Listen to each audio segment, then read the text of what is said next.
last, did you not fight to have her put behind prison bars with her brother?" "Yes, it is so," murmured Carrigan. "She hated you," went on St. Pierre. "You hanged her brother, who was almost a part of her flesh and body. He was bad, but he had been hers from babyhood, and a mother will love her son if he is a devil.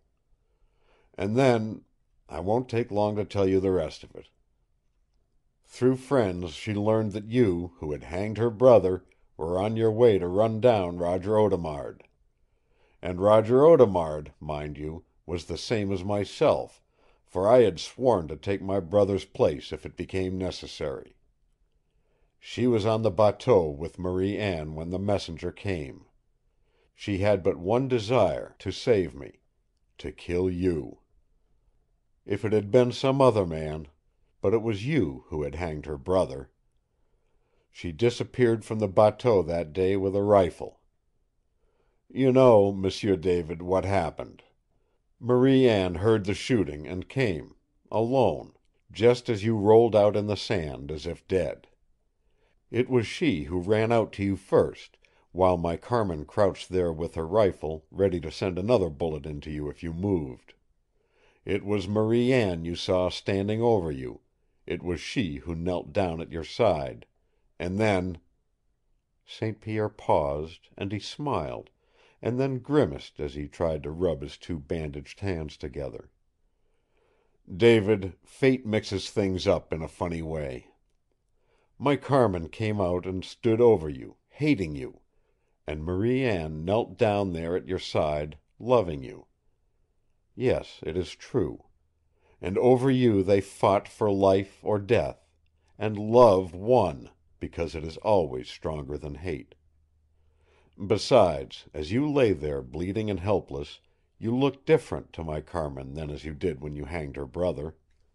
So they dragged you up under a tree, and after that they plotted together and planned, while I was away up the river on the raft. The feminine mind works strangely, M'sieu David, and perhaps it was that thing we call intuition which made them do what they did. Marie Anne knew it would never do for you to see and recognize my Carmen, so in their scheming of things she insisted on passing herself off as my wife, while my Carmen came back in a canoe to meet me. They were frightened, and when I came the whole thing had gone too far for me to mend, and I knew the false game must be played out to the end.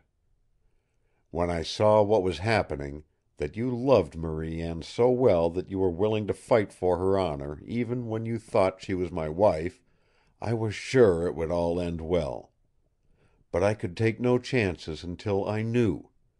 And so there were bars at your windows, and—" St. Pierre shrugged his shoulders, and the lines of grief came into his face again, and in his voice was a little break as he continued, "If Roger had not gone out there to fight back the flames from the graves of his dead, I had planned to tell you as much as I dared, M'sieu David, and I had faith that your love for our sister would win.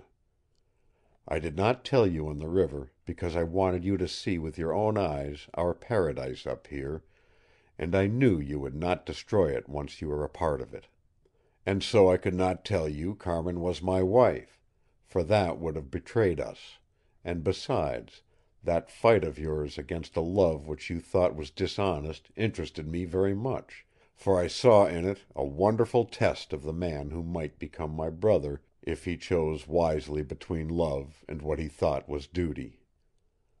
I loved you for it, even when you sat me there in the sand like a silly loon. And now even my Carmen loves you for bringing me out of the fire. But you are not listening." David was looking past him toward the door, and St. Pierre smiled when he saw the look that was in his face. "Nepapinas!" he called loudly. "Nepapinas!" In a moment there was shuffling of feet outside, and Nepapinas came in.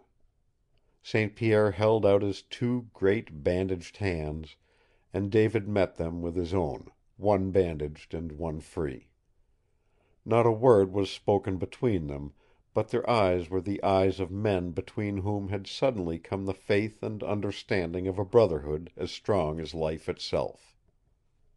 Then Nepapinas wheeled St. Pierre from the room, and David straightened himself against his pillows, and waited, and listened, until it seemed two hearts were thumping inside him in the place of one.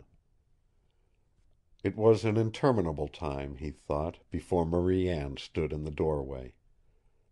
For a breath she paused there, looking at him as he stretched out his bandaged arm to her, moved by every yearning impulse in her soul to come in, yet ready as a bird to fly away.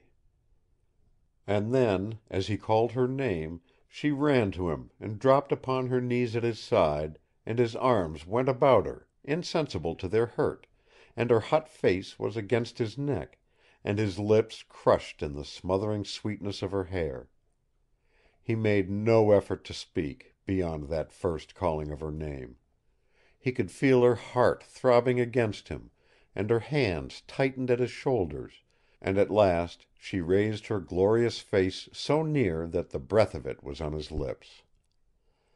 Then, seeing what was in his eyes, her soft mouth quivered in a little smile, and with a broken throb in her throat she whispered, "Has it all ended right, David?"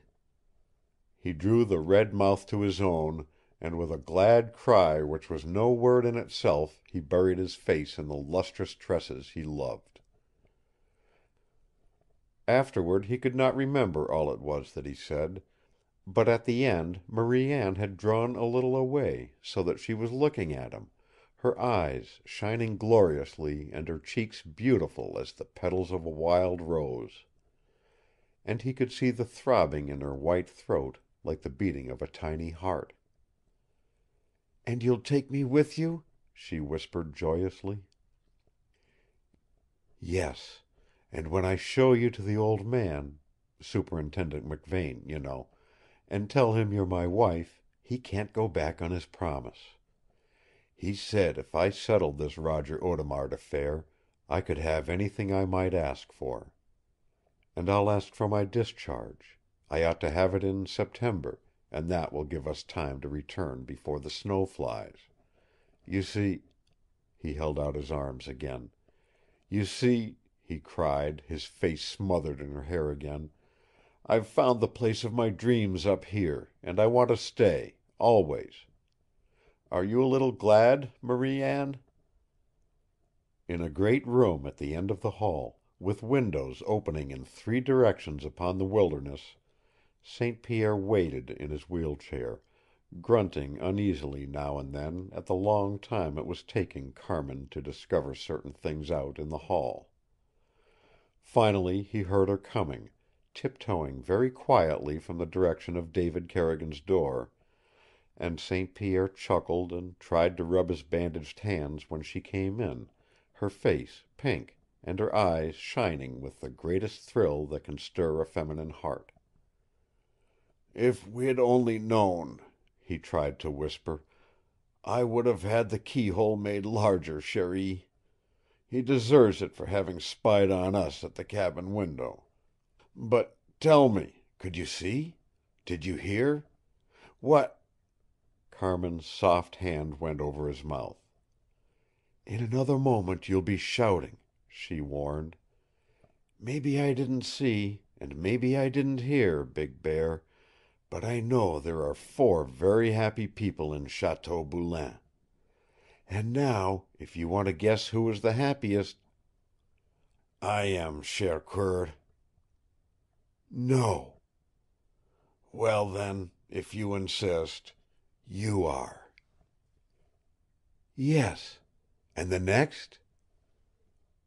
St. Pierre chuckled. "David Carrigan," he said. "No, no, no. If you mean that—" "I mean, always, that I am second, unless you will ever let me be first," corrected St. Pierre, kissing the hand that was gently stroking his cheek. And then he leaned his great head back against her where she stood behind him, and Carmin's fingers ran where his hair was crisp with the singe of fire, and for a long time